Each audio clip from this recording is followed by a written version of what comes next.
நீளத்திலே பயணம் செய்தவர் பகுத்தறிவு கருத்தினை விதைக்க வந்தவர் இயல்பு வாழ்வின் இனிமை தழுவும் இன்ப ஊற்றாய் திகழ்ந்தார். இன்ப துன்ப உணர்வை கடந்த இயல்பு போக்கில் நடந்தார்.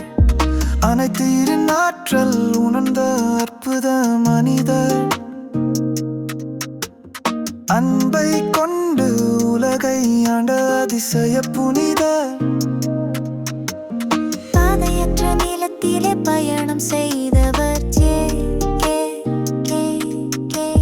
பகுத்தறிவு கருத்தினை விதைக்க வந்தவர் இயல்பு வாழ்வின் இனிமை தழுவும் இன்ப ஊற்றாய் திகழ்ந்தார்.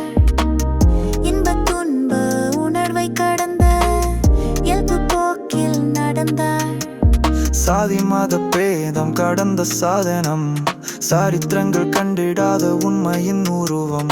தத்துவத்தில் சிக்கிடாத தத்துவ மேதை. தன்னலம் தழுவிடாத உன்னத சேவை. கொள்கை வழி உண்மையை உணர்த்திடாத என்றார். குறுக்கிடாத எண்ணங்களே குதூகல என்றார். வாழ்க்கையோட ஆதியந்தம் அலசி பார்த்தவர். வெற்றி தோல்வி உணர்வு கடந்த பாதை தேர்ந்தவர். பிரபஞ்சத்தின் பேரன்பை உணர்ந்திட அழைத்தார். பேருலகின் பேரழகை கழித்திட பணித்தார். கேள்வி கேட்கும் பேரியல் பேவிழிப்பென சொன்னார். கேள்விக்கு பதில் தனக்குள்ளே கிடைத்திடும் என்றார். பாதையற்ற நீளத்திலே பயணம் செய்தவர் பகுத்தறிவு கருத்தினை விதைக்க வந்தவர் இயல்பு வாழ்வின் இனிமை தழுவும் இன்ப ஊற்றாய் திகழ்ந்தார். இன்ப துன்ப உணர்வை கடந்த இயல்பு போக்கில் நடந்தார். உலகம் உருதும் உரையாடலால் உணர்வை தூண்டினார். உண்மை என்பின் இயல்பை சொல்லி வாழ வேண்டினார். உலக குரு என்ற உயர்வை உதறி தள்ளினார். உலக மக்கள் உணர்வுகளில் உறவ தங்கினார். பீடங்களும் கோட்பாடும் பிணக்கி நூற்றென்றார். மாற்றங்களே மனித வாழ்வின் ஏற்ற போக்கென்றார். வாழ்க்கைக்கான வழிமுறைகள் வழங்கி செல்லவில்லை.